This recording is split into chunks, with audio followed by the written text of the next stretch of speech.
Why does your tongue turn black at the end of life? In this video, I'm going to explain the different things that can happen to your tongue and how we can help them.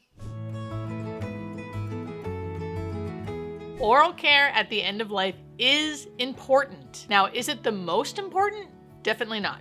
Do you have to be super concerned about it? No, in my opinion. However, there are small things you can do to help your loved one and their mouth at the end of life. Now, there are some surprising things that can happen to someone's tongue at the end of life. I am going to show some pictures in this video. I'll give you a trigger warning before I show it, but I think it's important so people aren't surprised if they see it. Understanding what they're seeing will help, and then also how to prevent that. So at the end of life, you have to remember, this is not happening 6 months from end of life. This is usually happening the last week of someone's life when they are not eating and drinking. They are usually fully unconscious. Their mouth breathing, right? Because their mouths are open. Their tongues may even be hanging out. And sometimes our mouth can get really, really dry because we're mouth breathing.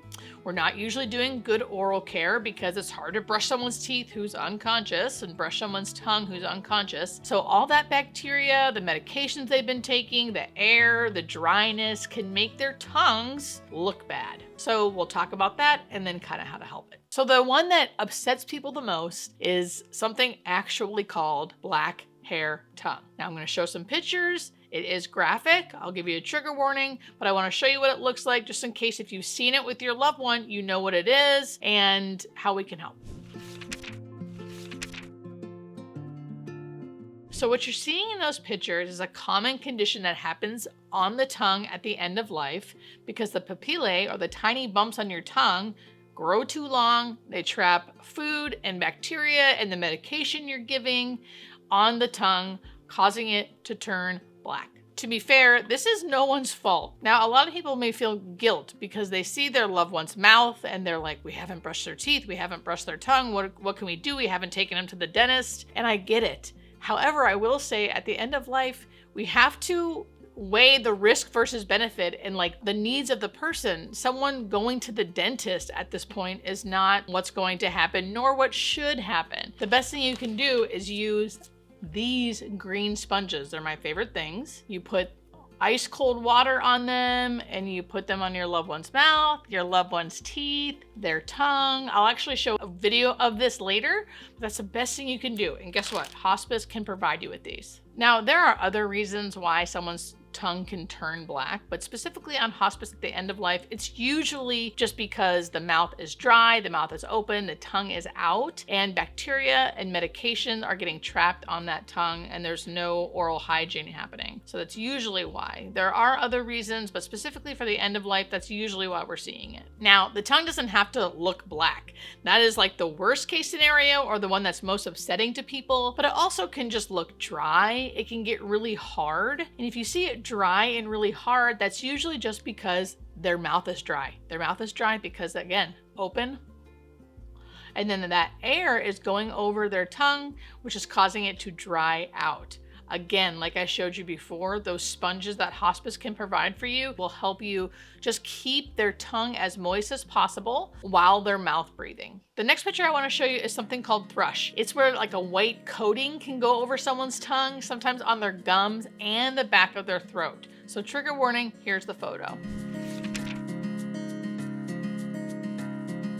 Now, thrush can happen at the end of life because of all the medications you're on or the antibiotics you're on. It doesn't have to be an end of life thing. People can get thrush anytime, but it is something we do see a lot on hospice. Now, if someone's awake and alert enough, we usually will start nystatin, which is something like a liquid they swish around in their mouth and then spit it out, and that will help clear up the thrush. Every once in a while, thrush will happen when someone is not conscious. We can try to use nystatin again on those green sponges I showed you and put it in their mouth, but sometimes as long as they're comfortable, we will just let it go, especially if they're in the actively dying phase.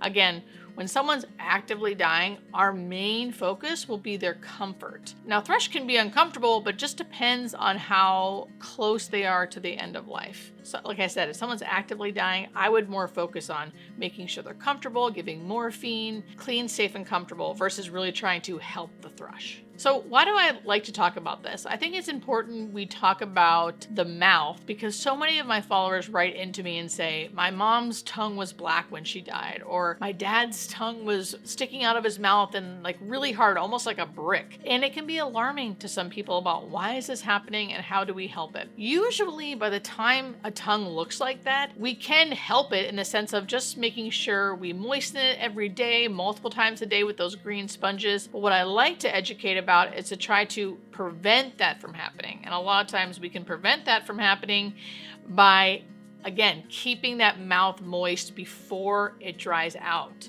Some of the medications we give people, specifically on hospice, actually dry out the mouth. One of the side effects is dry mouth. Narcotics can cause dry mouth. Levocin, the medication we actually give to dry the mouth out to help with the terminal secretions, will dry the mouth out. That's one of the side effects. It helps the death rattle, but it causes really bad dry mouth. So there's an ebb and a flow and a risk versus benefit. So just knowing that oral care is important. So even though we don't need to push them to drink or eat, it's still important that we keep their mouth moist throughout the day. Now, lastly, I want to show a video of a family that does a wonderful job at keeping their loved ones mouth moist. In the video, you can see this person is fully unconscious, actively dying, and they are still using the sponge to keep her lips and mouth moist. So I want to show that just so you can see a real life example of how you would do this. Trigger warning, here's the video. I have used that video before to show the changes in breathing, but I also wanted to show you how the family did such a wonderful job at making sure they kept their family members' mouth, lips, and tongue moist. Now you would do this multiple times a day, not just once a day, multiple times a day. You probably can't really do it enough. As long as it's not bothering your loved one, you always want to try to moisten that sponge and put it on their lips, their tongue, their gums, even their teeth, and you can use multiple sponges a day, and hospice should provide that.